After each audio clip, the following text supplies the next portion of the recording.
Assalamualaikum warahmatullahi wabarakatuh. Sampurasun sadayek sadayana, kumaha damang? Mudah-mudahan urang sadayana salawasna aya dina kaayaan sae tur dipaparinan kasehatan sareng kabarokahan ku Gusti Allah. Dalam video kali ini, kami akan menyampaikan sedikit pembahasan tentang tafsir Malja' Tholibin karya Kyai Haji Ahmad Sanusi. Di antara kita mungkin sudah tahu siapa itu Kyai Haji Ahmad Sanusi. Beliau merupakan salah satu ulama besar di dataran Sunda yang sangat disegani dan juga merupakan seorang pendiri pondok pesantren di daerah Sukabumi, Jawa Barat. Kyai Haji Ahmad Sanusi dilahirkan pada tanggal 12 Muharram 1306 Hijriah bertepatan pada tanggal 18 September 1888 Masehi. Beliau dilahirkan di Desa Cantayan, Kecamatan Cikembar, Cibadak, Kabupaten Sukabumi. Ahmad Sanusi adalah putra ketiga dari Kyai Haji Abdurrahim bin Haji Yasin yang merupakan keturunan dari Syekh Abdul Muhyi, penyebar Islam di daerah Tasikmalaya. Ahmad Sanusi mendapat pendidikan agama pertama secara tradisional dari ayahnya. Setelah menginjak dewasa, ia melanjutkan pendidikannya ke beberapa pondok pesantren di Jawa Barat. Salah satunya adalah pesantren Gentur yang dipimpin oleh Kyai Haji Ahmad Satibi. Selain menimba ilmu di tanah air, Ahmad Sanusi juga menimba ilmu di Mekah. Dan selama berada di Mekah, Ahmad Sanusi berguru kepada ulama-ulama besar yang ada di Mekah, seperti Syekh Shalih Bafadli dan Syekh Ali Malik. Setelah belajar di Mekah, Ahmad Sanusi kembali ke pesantren Cantayan untuk membantu ayahnya mengajar para santri. Setelah mengabdi di pesantren Cantayan, Kyai Haji Abdurrahim mendorong Ahmad Sanusi untuk mendirikan pesantren di kampung Cantayan, yang kemudian dinamakan pesantren Babakan Sirna. Di pesantren yang didirikannya, Ahmad Sanusi menjadi seorang kiai yang produktif dalam menulis. Beragam disiplin keilmuan Islam dan masalah fikih, tauhid, tasawuf dan tafsir Al-Quran pernah ditulisnya.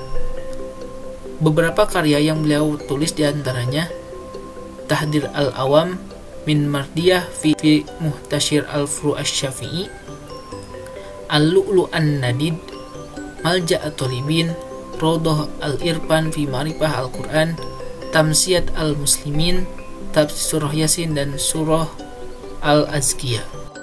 Ahmad Sanusi wafat pada tanggal 15 Syawal 1369 Hijriah. Beliau meninggal pada usia 62 tahun di rumahnya, tepatnya di Pondok Pesantren Gunung Puyuh, Sukabumi.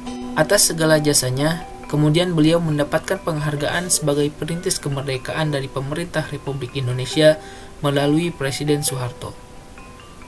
Dan bintang Mahaputra Adi Pradana dari Presiden Susilo Bambang Yudhoyono pada 10 November 2009. Namanya kemudian diabadikan oleh pemerintah kota Sukabumi menjadi salah satu nama terminal dan jalan di kota Sukabumi, yang menghubungkan antara Jalan Cigunung sampai dengan Negung dengan nama Jalan Kyai Haji Ahmad Sanusi. Tafsir Malja' Tholibin ditulis dengan aksara pegon Arab dengan uraian tafsir berbahasa Sunda. Penulisan Arabnya adalah Muhammad Misbah. Persis seperti tafsir Jalalain. Tafsir ini ditulis sampai juz 9. Tafsir ini runtut dalam penulisannya, hanya saja ada yang terpisah sangat jauh, yaitu juz 30. Tafsir ini adalah tafsir Sunda pertama karya Kyai Haji Ahmad Sanusi. Selain dua tafsir lainnya yaitu Rawdatul Irfan yang berbahasa Sunda serta Tamsyiatul Muslimin yang beraksara Roman Melayu. Tafsir Malja' Tholibin mengambil rujukan sumber tafsirnya dari tafsir yang mu'tamad, seperti Tafsir Kabir Mafatih Al-Ghaib karya Al-Razi, Ma'alim Al-Tanzil karya Al-Baghawi, Al-Kasyaf karya Al-Thalabi, Al-Burhan karya Al-Zarkasih dan lain-lainnya. Kontribusi Kyai Haji Ahmad Sanusi dalam penafsiran Al-Quran pada tafsir Malja' Tholibin memberikan informasi seputar tentang kajian Al-Quran seperti pembahasan surah, imam qiraat, jumlah surah, ayat, huruf, kalimah, pengumpulan Al-Quran dan lain sebagainya. Metode tafsir yang dipakai dalam tafsir Malja' Tholibin yaitu metode ijmali, karena Kyai Ahmad Sanusi lebih banyak menyimpulkan serta menjelaskan secara global yang ditafsirkan dengan teks matan atau ayat Quran berada di dalam kurung, sedangkan penjelasannya yaitu setelahnya. Metodologi tafsir yang digunakan Ahmad Sanusi dalam Majaa' Thalibin cenderung menggunakan metode tahrili dengan pendekatan bil ma'sur. Ahmad Sanusi menjelaskan maksud ayat yang dibahasnya dengan berpijak pada berbagai riwayat hadis, asbabun nuzul, Israiliyat, pendapat sahabat, tabi'in, atau ulama tafsir klasik lainnya. Cara penyajiannya cenderung mengikuti tafsir Jalalain, yakni dilakukan secara perkata dengan memberi tanda kurung pada kata yang ditafsirkan. Namun, meski menggunakan pendekatan bil ma'sur, di beberapa tempat tidak menghalangi Ahmad Sanusi untuk menghubungkan penafsirannya dengan latar sosial keagamaan pada masanya. Contoh penafsiran bercorak fikih terdapat dalam surah An-Nisa ayat 19 yang berbunyi, A'udzu billahi minasyaitonir rajim. Bismillahirrahmanirrahim. Ya ayyuhalladzina amanu la yahillu lakum an tarithun nisaa karha wa la ta'dhuluhunna litadhhabu bi ba'di ma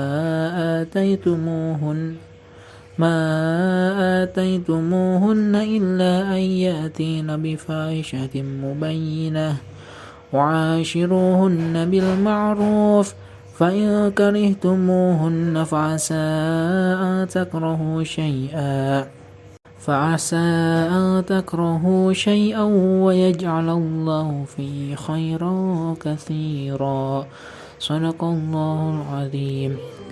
Ya ayyuhalladzina, hai eling-eling sakabeh jalma, amanu anu iman eta sakabeh jalma, la yahillu henteu halal lakum ka maraneh kabeh, antarisu kana nyokot warisna maraneh kabeh, an-nisaa ka sakabeh awewe anu ditinggalkeun maut ku salakina, karhan kalawan maksa cara nyokot warisna, wala ta'duluhunna jeung ulah nyegah maraneh kabeh ka eta sakabeh awewe tina baroga salaki deui kalawan sakumaha sukanana.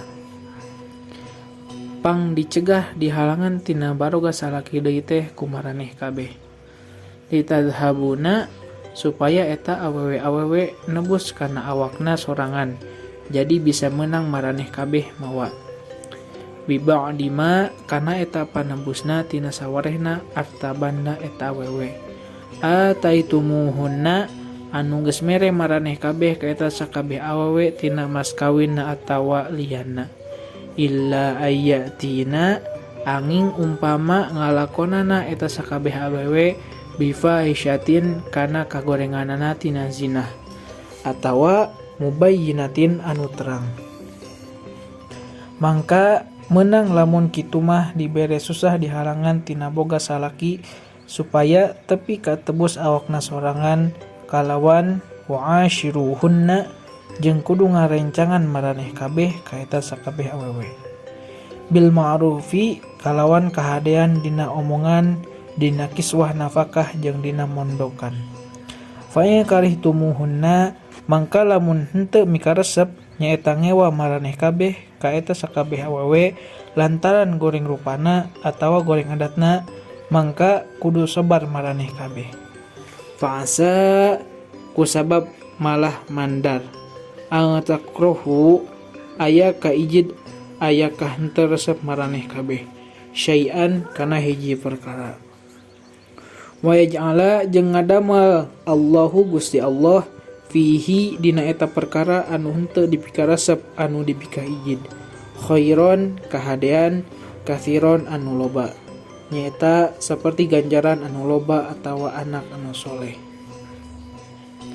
Ayat tersebut membahas tentang pembelaan Al-Quran terhadap berbagai intimidasi dan kezaliman kaum lelaki terhadap para wanita, yaitu di dalam ayat ini disebutkan bahwa tidak halal menjadikan istri sebagai warisan seperti harta.